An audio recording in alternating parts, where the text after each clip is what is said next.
자, 선생님들 이제는요. 이 팔괘의 방위를 한번 배워볼 텐데요. 혹시 사극 이런 거 좋아하세요? 저 드라마 사극 드라마 같은 거 보게 되면 왜 훗날 이 나라를 이끌어갈 세자저하가 기거하는 궁을 동서남북 중에 어느 궁전이라고 하던지 혹시 기억나십니까? 왓! 빙고! 그렇습니다. 동궁마마라고 불렀잖아요. 왜? 장남이 동쪽에 해당되기 때문이죠.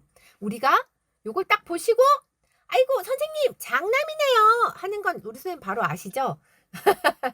하나밖에 없는 양요가 맨 아래에 있으니까 그쵸? 그래서 동쪽은 번개를 의미하는 진이 들어가게 됩니다. 서쪽은요 태가 되는데요.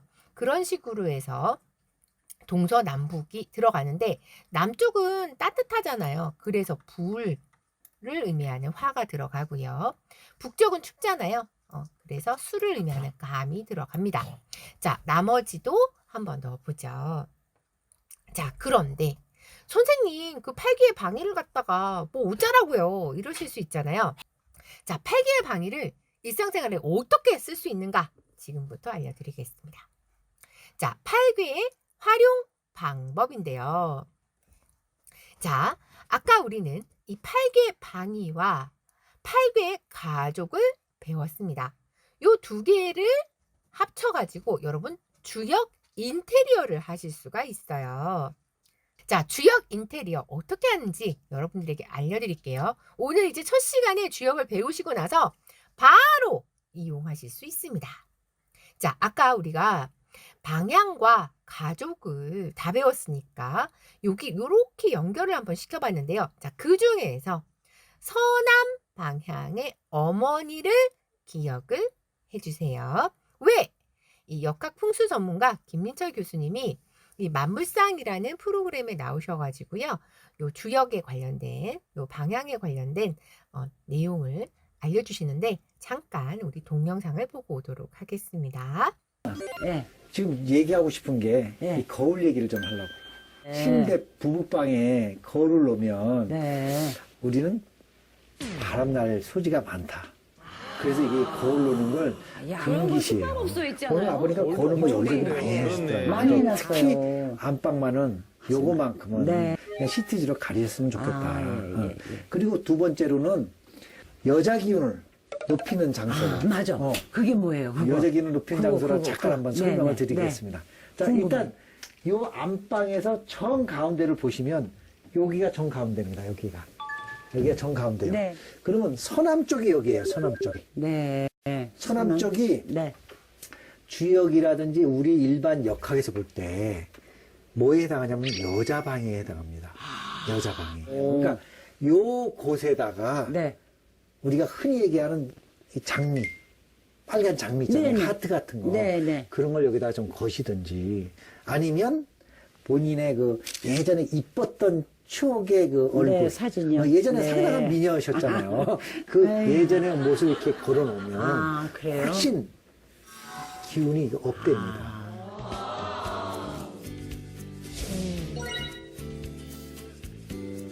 앞방의 거울은 정말 거울은 절대로 하지 말아야 네. 되네. 아, 보직인 건물. 아 저렇게 아, 리즈 너무 시절. 이쁘다. 네. 리즈 시대다. 아, 잘 보셨나요? 짧은 동영상이기는 했지만 그걸 보고 나면 이제 여러분들 기억에 더 오래 남기 때문에 자 그러면 방금 전에도 이제 김민철 교수님이 그 해당되는 방위에다가 좋은 기운을 불어줄 수 있는 어떤 거를 걸면 좋다. 이제 요렇게 조언을 해주셨는데요.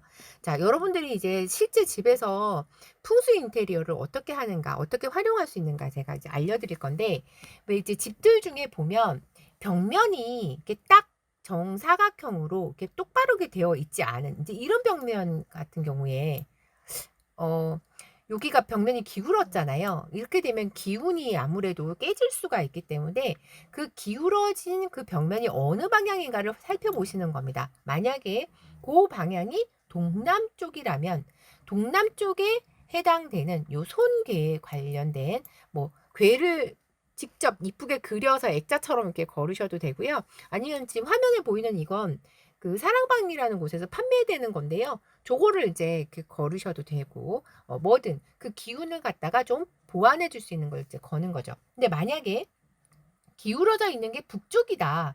그러면 북쪽을 의미하는 요게 감괴를 여기다가 딱 걸어주는 거죠. 이제 이런 식으로 활용하실 수 있고요.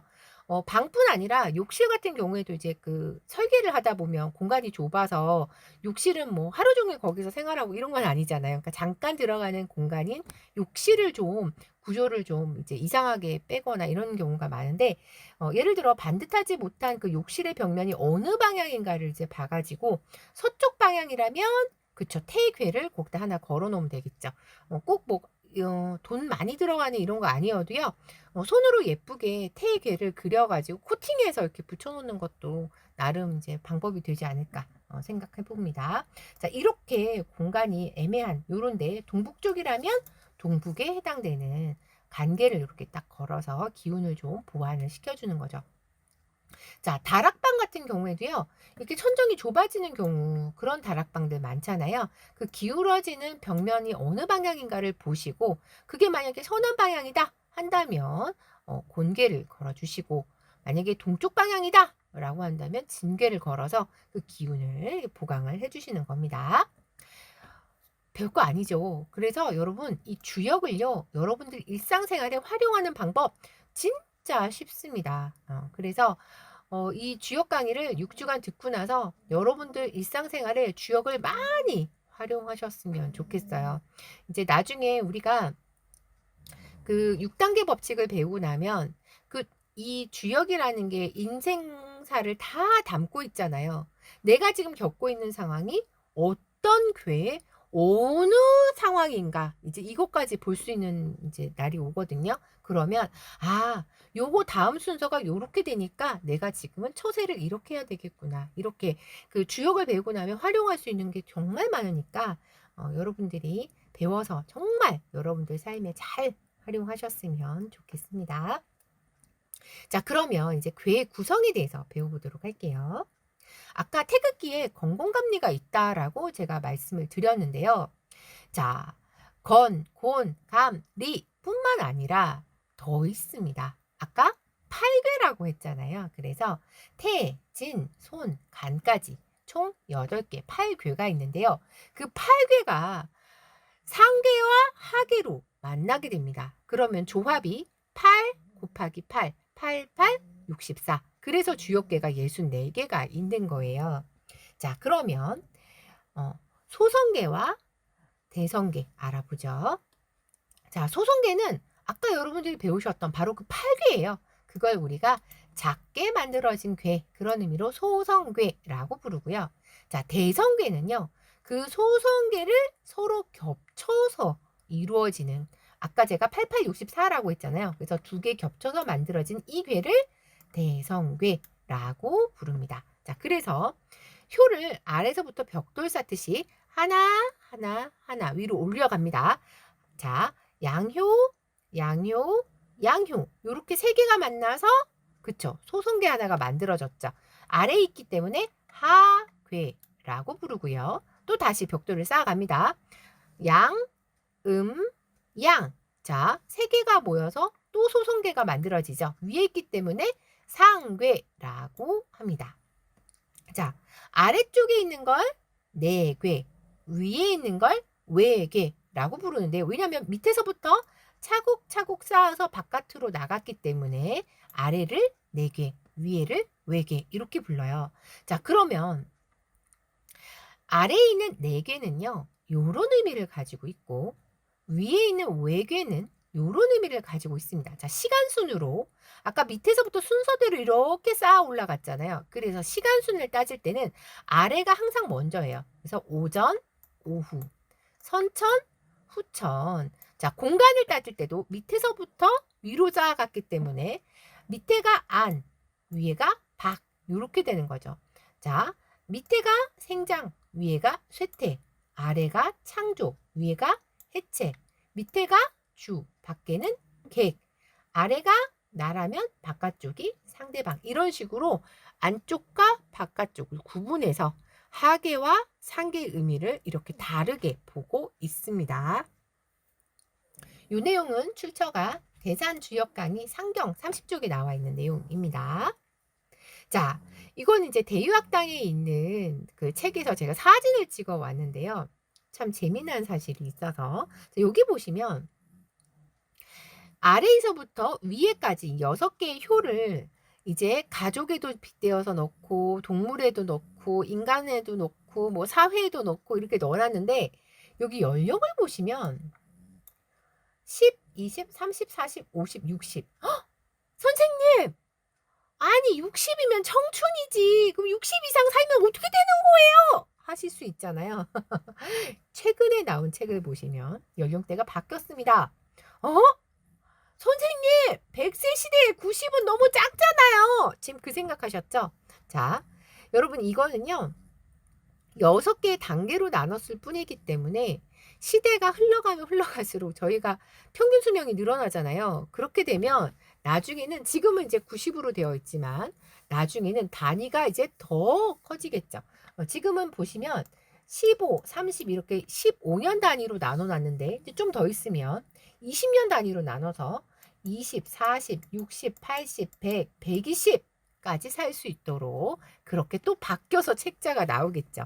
그래서 여러분들이 주역책을 보면 이거 연령을 보시잖아요. 언제 나온 책인지가 짐작이 되십니다. 아까 처음 봤던 건 60세까지였고 지금 이건 90세까지잖아요. 그래서 시대에 따라서 주역도 바뀌고 있다는 거, 네, 그 사실을 알 수가 있었죠. 자, 맨 아래가 가장 낮은 직급인 그리고 올라가면 올라갈수록 가장 높은 직급인 이제 이렇게 되는데 보통은요 가장 큰 권력을 쥐는 건 맨 끄트머리가 아니라 여기 5효가 됩니다. 여기가 왕의 자리가 되고요. 그 위에는요 왕의 자리에서 물러난 사람, 상황 이런 느낌, 그런 느낌으로 기억하시면 좋을 것 같습니다. 인생사를 담고 있다 그랬잖아요. 내가 죽는 그날까지 최고의 자리를 누린 이런 경우는 잘 없잖아요. 최고의 자리에 올라갔으면 내려와서 죽는 거잖아요. 그래서 항상 인간사를 그대로 주역이 담고 있다라는 거 잊지 마세요. 자, 그러면 이제 효의 이름을 익혀보려고 합니다.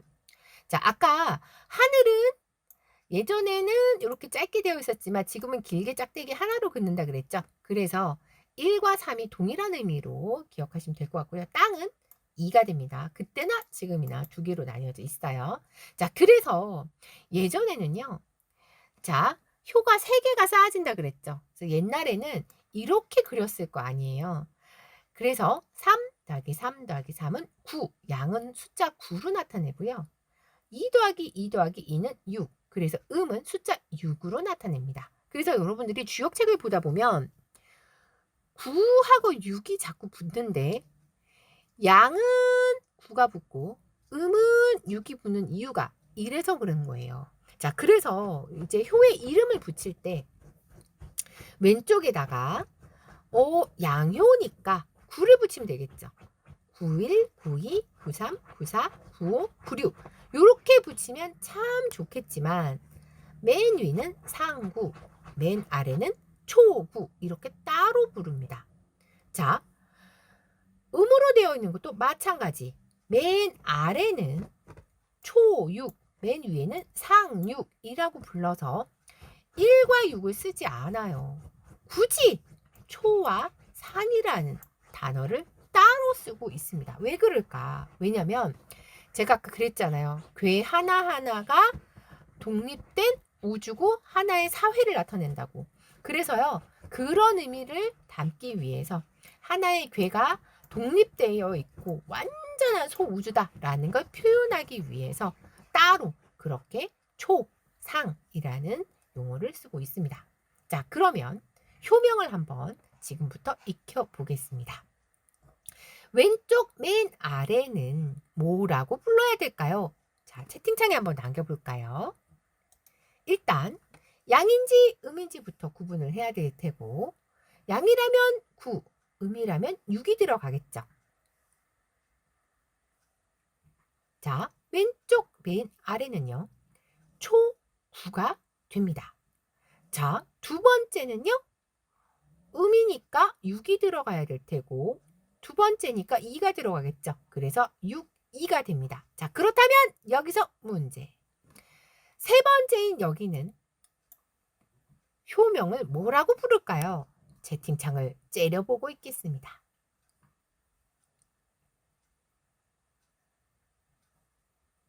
그렇죠, 선생님. 6, 3이 되죠. 아싸. 자, 그러면 한 칸 더 위에 여기는 뭐라고 하면 될까요?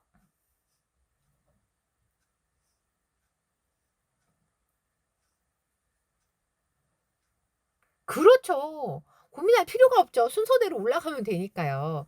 자, 그러면 여기는 다섯 번째인 여기는 뭐라고 부를까요?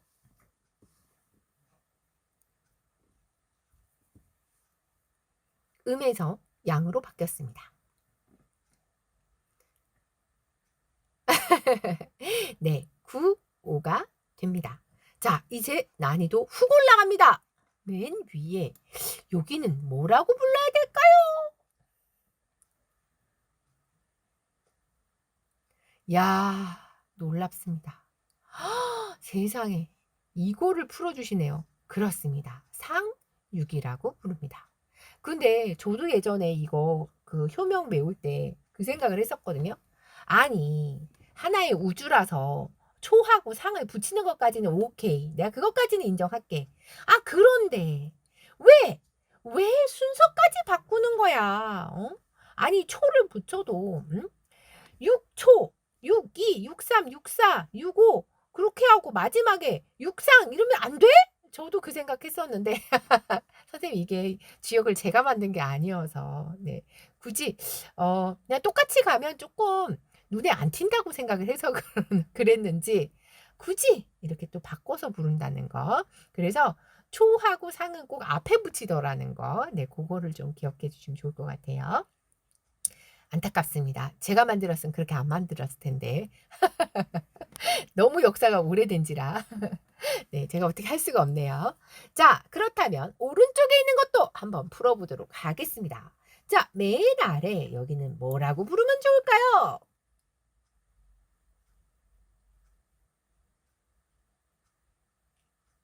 오, 그쵸. 초6이라고 하면 되는 거죠. 자, 그렇다면 두 번째 여기는 뭐라고 부를까요?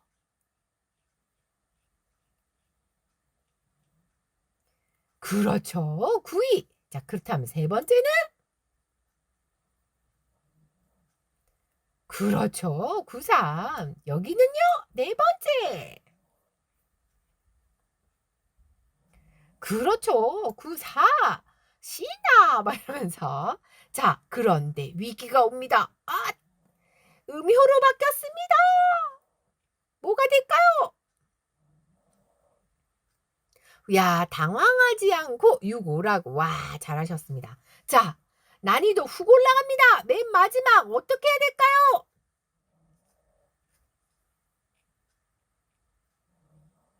야, 난이도 안 올라갔던 거였을까요? 상구가 됩니다. 와, 잘하셨습니다. 네. 근데 나중에 이제 여러분들이 주역책을 보다 보면 상6이 어쩌고 저쩌고 뭐 9, 3이 어쩌고 막 나오는데 사실 별거 아니잖아요. 요 효명을 그냥 알려줬던 것 뿐이에요. 근데 이제 사람들이 이게 뭔 소리요? 그럴 때가 많다는 거. 사실은 별거 아니었어요. 자, 그러면 이제 앞으로 우리가 이 주역에 대해서 공부를 하게 될 텐데요. 자, 방금 보셨다시피 이 주역계는 상괴 8개, 하괴 8개, 88, 64. 그래서 64개의 괴가 있었고 그 각각의 괴 안에 6개의 효가 있었잖아요. 그래서 초효부터 마지막 상효까지. 자, 그래서 6개의 효가 있었습니다. 그러면 이 주역에는 몇 개의 효사가 있을까요? 이거는 곱하기 문제죠. 64 곱하기 6을 하게 되면 몇 개가 나올까요? 하는 문제인데요. 여러분 이거 곱해보시면 384, 384개의 경우의 수가 나오는 거예요. 그래서 이제 주역책 보시다 보면 384개의 뭐 효사가 어쩌고 저쩌고 하는 건 여기에서 나온 숫자였던 겁니다. 네. 자, 그러면 이제 64괴의 이름을 이제 배워볼 텐데요. 일단 내가 괴를 뽑았는데 이게 무슨 괴인지 알아야 되잖아요. 그래서 괴명을 한번 익혀볼 텐데, 그런데 여러분들 교재 보시면 요 표가 있을 거예요. 알록달록하게 색깔이 있습니다. 이 색깔이 도대체 무엇이야 하실까봐 제가 알려드리는데요. 이 괴의 색깔은 길흉을 나타낸 겁니다. 그래서 보라색은요, 제일 좋은 거 대길이 되고요. 파란색은 소길, 검정색은 평, 주황색은 소흉, 빨간색은 완전 경고죠. 대흉이 됩니다. 그래서 여러분들이 주역을 하나도 몰라도 괴를 딱 보는 순간 색깔을 보시고 아이고 오늘은 힘들겠구나 하고 바로 딱 알 수가 있다는 거죠. 자, 그런데 표를 잘 보시면 특별하게 진하게 네모로 표시한 4개가 있습니다. 자, 화면에서 보시면 3번 수레둔, 29번 중수감, 39번 수산건, 47번 택수곤, 4개만 특별하게 진한 네모로 쳐놨습니다. 왜 그랬을까요? 아까 제가 대흉 중에서도 더더더더 흉해가지고 악명을 떨치는 4개의 괴가 있다고 했었죠. 바로 그 4대 난괴를 표시를 해놓은 겁니다. 그래서 마치 우리 인생사를 보는 것 같아요. 그 부루마블인가? 왜 이렇게 탁 펼쳐놓고 주사위 던져가지고 막 가다 보면 함정에 빠지기도 하고 막 갑자기 부자가 되기도 하고 이런 게임이 있잖아요. 저는 이 주역이 살짝 그런 게임 같은 느낌이 들어서 내가 인생사를 살아가는데 오늘 내가 뽑은 그 괴가 하필 여기 딱 걸릴 수 있는 거잖아요. 하필 상계가 수가 나오고 하계가 뇌가 나갔고 술에 둔에 빠졌구나. 오늘은 이상하게 일이 안 풀리고 답답하겠네. 이런 날. 그래서 혹은 오늘 내가 괴를 던져봤더니 어머나 상계가 천이 나오고 하계가 화가 났네. 와, 천화동인 보라 색깔? 오늘은 뭔가 일이 잘 풀릴 것 같다. 이렇게요. 그래서 딱 요것만 가지고도 오늘 좋겠다, 나쁘겠다를 여러분들이 하실 수가 있습니다. 그리고 내일부터 매일매일 요거 일진을 뽑아보시다 보면 6주 후에는 다들 도사 되십니다. 느낌이 쎄하고 옵니다. 네. 저도 제가 드렸던 그 그랑블루 주역 타로 카드가 길흉이 한눈에 보이잖아요. 주역 하나도 몰라도 야, 오늘 좋겠다, 나쁘겠다 그냥 바로 보이기 때문에 심지어 주역 정말 아무것도 모르시는 분인데 요거 카드 사용법 딱 15분 설명 듣고 가셔가지고 지금 너무 잘 쓰고 있다는 분이 계시거든요, 선생님들. 그래서 주역을 모르는 사람조차도 주역을 일상생활에 활용할 수 있게 만든, 진짜 쉽게 만든 타로 카드라는 거 한 번 더 강조합니다. 자, 그 주역계의 길흉 어떻게 표시되어 있나 볼게요. 자, 보라색이 제일 좋은 거, 파랑, 그리고 검정이 평, 주황, 빨강이 가장 흉하다고 했습니다. 자, 그래서요, 여러분 카드를 보시면요, 한눈에 길흉이 보입니다. 왜? 글자 색깔을 보라색, 파란색, 검정색, 주황색, 빨간색으로, 그래서 괴를 딱 뽑잖아요. 내가 아직 수레둔괴를 배우지 않았지만 카드를 딱 보는 순간 오늘 흉하겠군 하는 게 딱 나오는 거죠. 그 말은 예를 들어 누군가가 선생님한테 주역을 배웠다 하니까 물어볼 수 있잖아요. 야, 주역 배웠다며, 나 좀 봐줘봐. 막 이렇게 와서 물어볼 때, 그래, 뭐가 궁금한데? 하고 예스노에 관련된 질문을 한다. 그러면 괴를 탁 섞어서 촥 하나를 뽑아 보는 겁니다. 딱 봤더니 빨간색입니다. 그 일은 하지 않는 게 좋겠다. 이렇게 한마디를 남기는 거죠. 그럼 막 물어볼 거예요. 아니 왜? 그러면 많이 알면 다친다. 우리 선생님이, 주역 선생님이 때가 되기 전까지는 함구하라 하였다. 이러면서 이제 더 이상 말을 안 해주시는 겁니다. 6주 다 지난 다음에 다 배우신 다음에 그때 가서 이제 제대로 수레든이 뭔지 알게 되셨을 때 그때 앞으로 아마 이런 일이 생길 것이야 하고 그때 얘기를 해주시는 거예요. 아직은 때가 되지 않았으니까. 하지만 기흉은 지금도 봐줄 수 있다는 거. 자, 여기 기흉의 구성을 한번 볼 건데요. 아주 좋다는 대길개는 안타깝게도 여러분 3개밖에 없습니다. 소길은 14개가 있고요.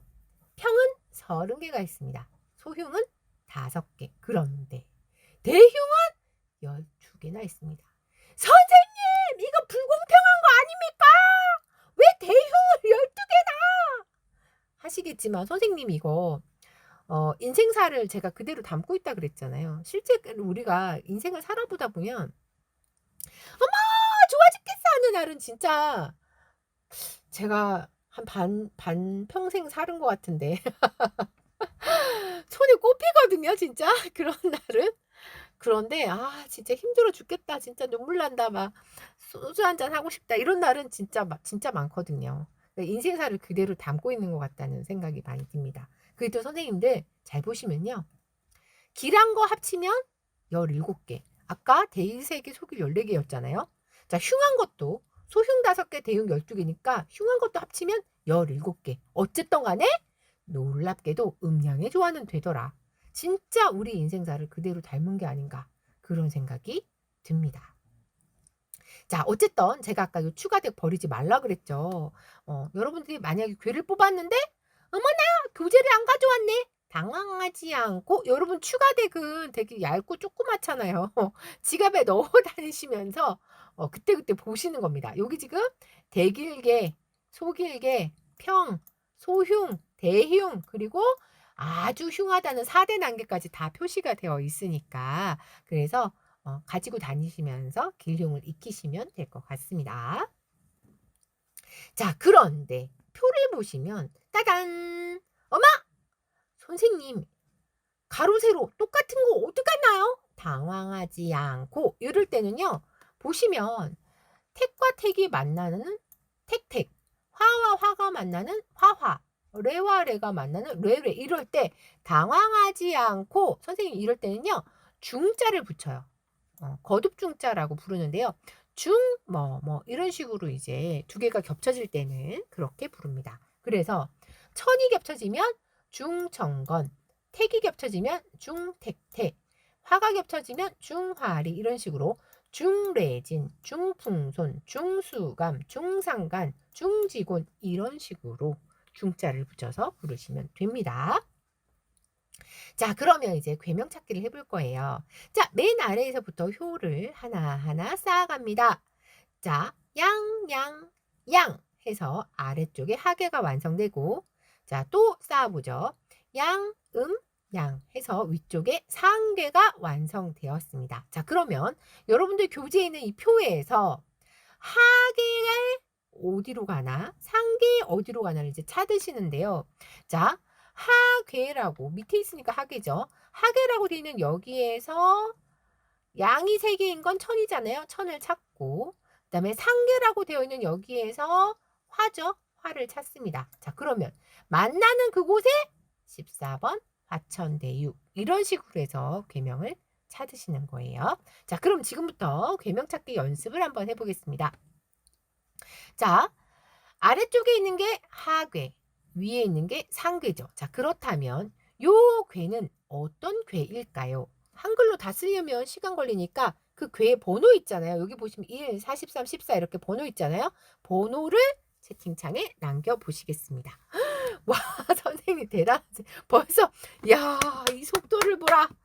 야, 언제 찾으셨지? 맞습니다. 13번 전화동인계. 와, 놀랍습니다. 네, 자, 또 해볼까요? 자, 요거 보시고 찾아보시죠. 자, 숫자를 남겨주시는 겁니다. 제가 자꾸 숫자를 강조하는 이유가 있어요.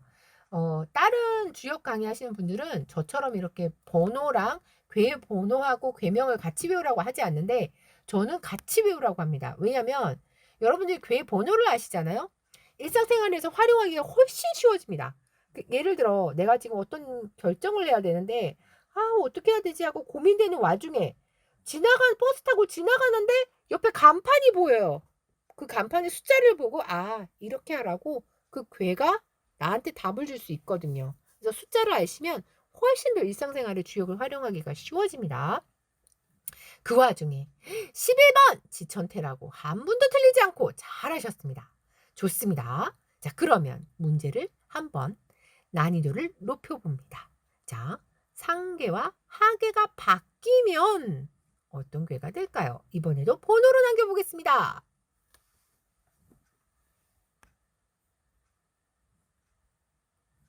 야, 놀라운데 우리 선생님들 왜 이렇게 잘하시지? 오늘 주역 처음 배우신 분들이신데 말이죠. 야, 놀랍습니다. 그렇죠. 천지비 괴가 됩니다. 12번이에요. 자, 또 해보죠. 자, 이거는 몇 번 괴일까요? 숫자만 남겨주시면 됩니다.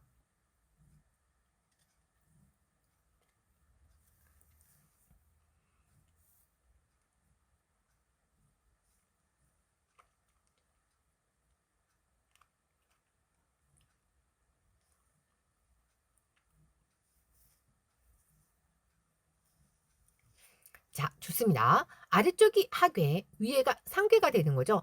자, 상괴는 수, 아래는 뢰. 그래서 3번 수레둔괴가 됩니다. 자, 그렇다면 상괴하고 하괴가 바뀌면 몇 번 괴가 되나요?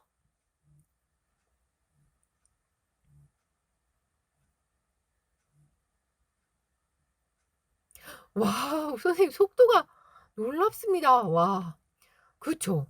오, 40번 뇌수에게가 됩니다. 와, 잘하셨어요. 자, 또 풀어볼까요? 이거는 몇 번 괴일까요?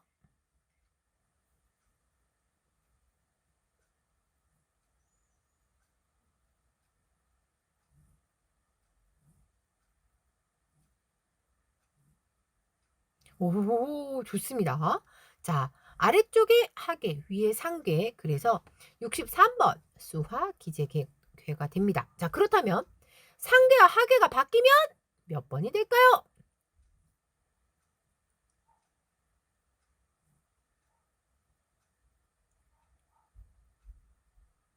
와, 놀랍습니다. 속도가 아주, 야, 64번 화수 미제괴가 됩니다. 자, 근데 그 사실을 아십니까?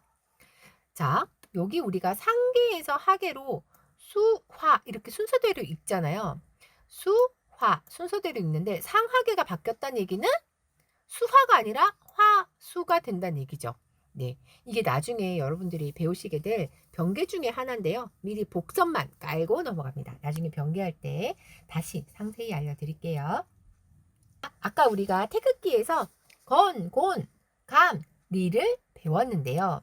자, 하늘과 하늘이 중복돼서 중천건, 땅과 땅이 중복돼서 중지곤, 그리고 수와 수가 중복되어서 중수감, 그리고 화와 화가 중복되어서 중화리가 될 수 있고, 자, 그런데 지금 건곤감리가 얘만 있는 게 아니에요. 제가 이 주역괴의 번호를 꼭 외우시라고 말씀드리는 이유 중에 이런 이유도 있는데요.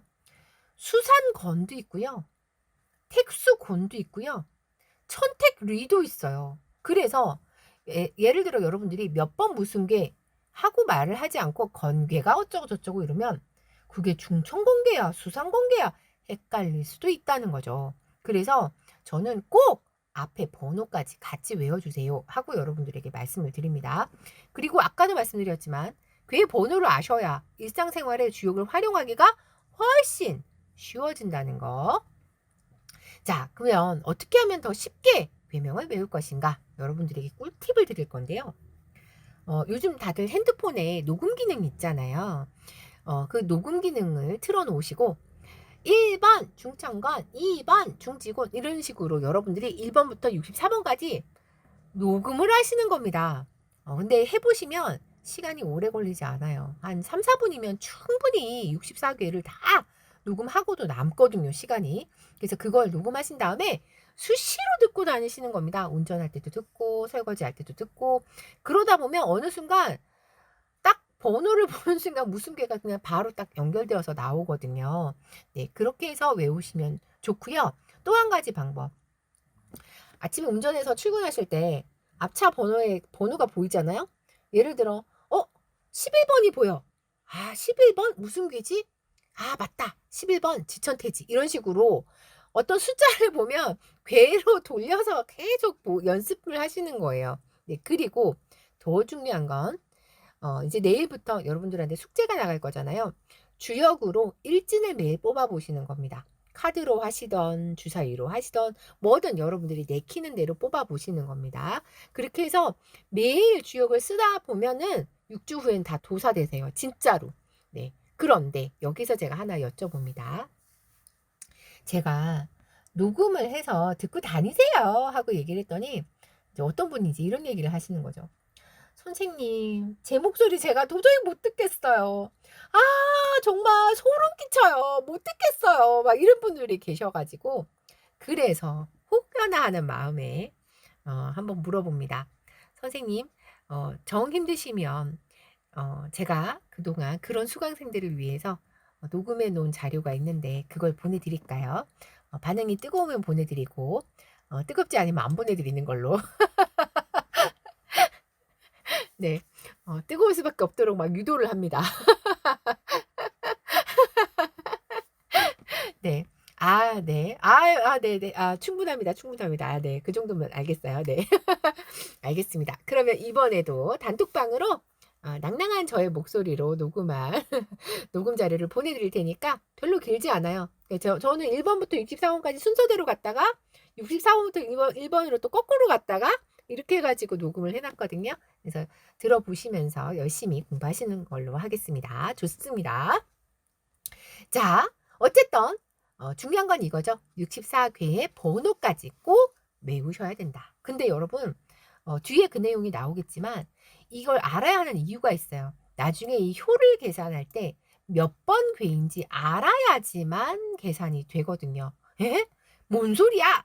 하실 텐데 그거는 제가 주역점 보는 방법에서 더 상세히 알려드리겠습니다. 요거 중간에 끊으면 좀 곤란해서 쭉 이어서 설명해 아마 여러분들이 받아들이기가 더 좋으시거든요. 그래서 쉬는 시간 조금 일찍 가지고 쭉 이어가지고 계속 하도록 하겠습니다. 잠깐만 쉴게요.